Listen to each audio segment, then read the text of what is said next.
అట్లా. Okay. ఉమెన్స్‌లో especially మహిళల్లో ఎలాంటి క్యాన్సర్‌లు ఎక్కువగా వస్తూ ఉంటాయి? అది ఇప్పుడు చెప్పుకున్నట్టు breast cancer is the top most అండి. No doubt in that. Okay. ఇండియాలో ఇప్పుడు first common cancer in women is breast cancer. Okay. Apart from that ovarian cancer, endometrial cancer, cervical cancer హుహు. ఇవి కూడా చాలా కామన్గా, అంటే all gynaecological related cancers are common in women hmm. Apart from this breast cancer. కొంతమందిలో colon cancer కూడా increase అవుతుందండి ఈ మధ్యన. హ్మ్. వెన్ కంపేర్ టు మేల్స్ కొంచెం లోనే ఉంది, but they are also increasing trend ఉంది. This is also related to the same okay. Western culture, western diets and all follow అయ్యేందువల్ల. అపార్ట్ ఫ్రమ్ దిస్ కొంతమందిలో లంగ్ క్యాన్సర్ కూడా రేట్గా డిటెక్ట్ చేస్తున్నామండి. అంటే స్మోకింగ్ అలవాటు లేని వాళ్ళలో కూడా కొన్ని మ్యూటేషన్ కారణాల వల్ల లంగ్ క్యాన్సర్స్ కూడా వస్తున్నాయి ఫీమేల్స్. ఓకే. మెన్స్‌లో అయితే? మెన్స్లో చూసుకుంటే మాత్రం మోస్ట్ కామన్లో ఇప్పటికీ అయితే ఓరల్ క్యావిటీ అండ్ ఓరోఫెరింజియల్, అంటే నోటి క్యాన్సర్, గొంతు క్యాన్సర్ హ్మ్. ఇవి చాలా మోస్ట్ కామన్. అవును. Apart from that lung cancer, hmm. Colon cancer hmm. ఇవి చాలా most common in men. Okay. ఎందుకు వాళ్ళకి ఎక్కువగా అవే క్యాన్సర్స్ అంటే రీజన్స్ ఏమనుకోవచ్చు వన్ అంటారు? Is definitely 75-80% are related to smoking and alcohol. Okay. ఎందుకంటే స్మోకింగ్ చేసినప్పుడు గుట్కా ఇవన్నీ వేసుకున్నప్పుడు ఫస్ట్ ఎక్స్పోజర్ అయ్యేదంటే ఈ మ్యూకోజాని. హ్మ్. నోటి మ్యూకోజా, లారింగ్స్ మ్యూకోజా, లంగ్లో ఉండే ఎపిథీలియం అంటాం. అవన్నీ డైరెక్ట్గా స్మోక్కి ఎక్స్పోజర్ అవుతుంది. సో దానివల్ల ఫస్ట్ వచ్చే క్యాన్సర్స్ అని అవే ఉంటాయి అన్నమాట. హ్మ్. సో ఎక్కువ మన ఇండియాలో most of the smoking persons are men కాబట్టి ఎక్కువ అవును. మెన్లోని ఇవి ఎక్కువగా. ఈ మధ్యన ఫీమేల్స్ కూడా స్మోకింగ్ అనేది చూస్తున్నామండి. హ్మ్. with an alarm that is also going to increase. Smoking and lung cancers in women and throat cancers or laryngeal cancers are also హ్మ్. going to increase in the near future because of increased incidence. మన okay. ఫీమేల్స్లో కూడా smoking incidence అనేది పెరుగుతుంది. హ్మ్. యాక్చువల్‌గా cancer పేషెంట్స్‌కి treatment జరుగుతున్నప్పుడు బాగా వీక్ అయిపోతూ ఉంటారు. అంటే వాళ్ళకు సరైన ఫుడ్ తీసుకుంటే నార్మల్‌గా లైఫ్ లీడ్ చేయొచ్చా? లేకపోతే ఆ మెడిసిన్స్ వల్ల వాళ్ళు అలా వీక్ అయిపోతూ ఉంటారంటారా? ఫస్ట్ పేషెంట్ సపోజ్ ఒక స్టేజ్ 4 క్యాన్సర్ పేషెంట్ మన దగ్గరికి వచ్చారే అనుకోండి, హ్మ్. వాళ్ళు ఆల్రెడీ ఆ క్యాన్సర్ వల్ల వీక్ అయి ఉంటారు. ఓకే. వాళ్ళకి ఆకలి ఉండదు, ఉన్న ట్యూమరే సగం తినేస్తూ ఉంటుంది వాళ్ళని. హుహు. సో మనం ట్రీట్మెంట్ ఇచ్చిన తర్వాత ఇచ్చేటప్పుడు అనుకోండి, first 2 to 3 months of chemotherapy అనుకుందాం. హ్మ్. ఏమవుతుందంటే ట్రీట్మెంట్ ఇచ్చే టైంలో మనకి ట్రీట్మెంట్ రిలేటెడ్ ఆ వామిటింగ్ సెన్సేషన్ కానీ, నాజియా కానీ, కీమోథెరపీ వల్ల వచ్చే ఆ మైల్డ్ వీక్నెస్ వల్ల కూడా తినడం అనేది కొంచెం తగ్గుతుంది ఇనిషియల్గా. ఓకే. బట్ ప్యారలల్గా మనకు బెనిఫిట్ ఏమవుతుందంటే లోపల ఉన్న క్యాన్సర్ కణాలు చనిపోతూ వస్తుంటాయి, గడ్డలు కరుగుతూ వస్తుంటాయి. హుహు. సో వాటితో పోని ఏమవుతుందంటే వాళ్ళకి అప్టైట్ కూడా ఇంక్రీజ్ అవుతూ ఉంటుంది.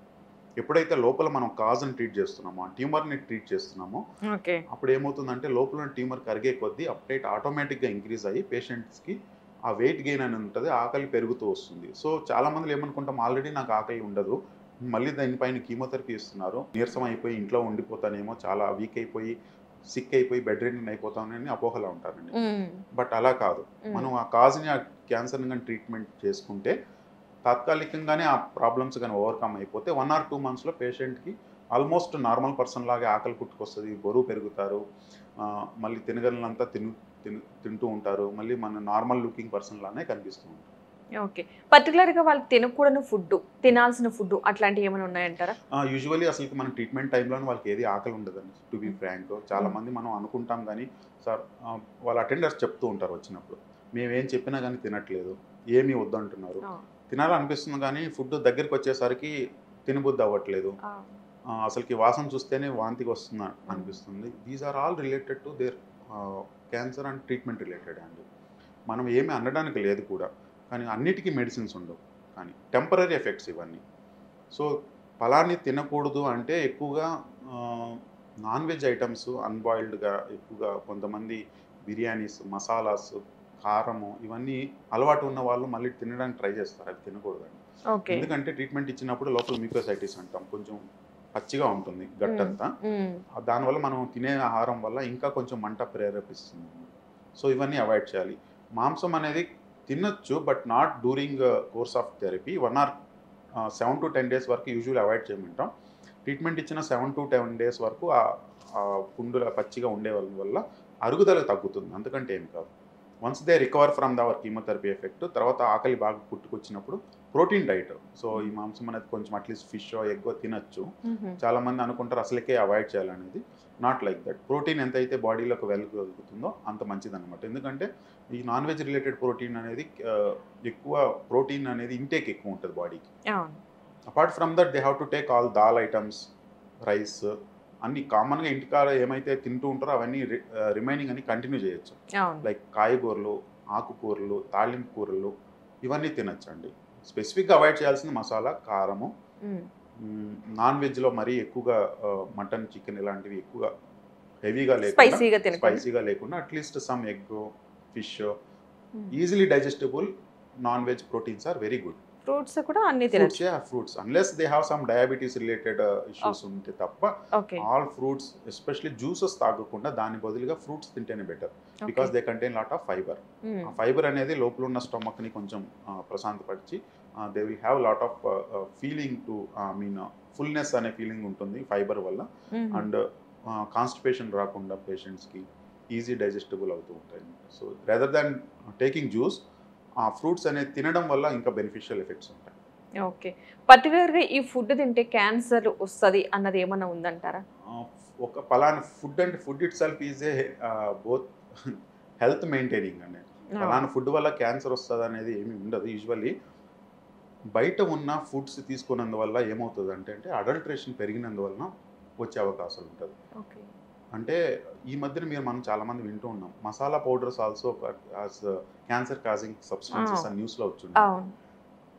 మన Indian food marketing or food monitoring అనేది కొంచెం వీక్గానే ఉంటుందండి as far as I know. ఎందుకంటే those rules are not that strict to control this adulteration.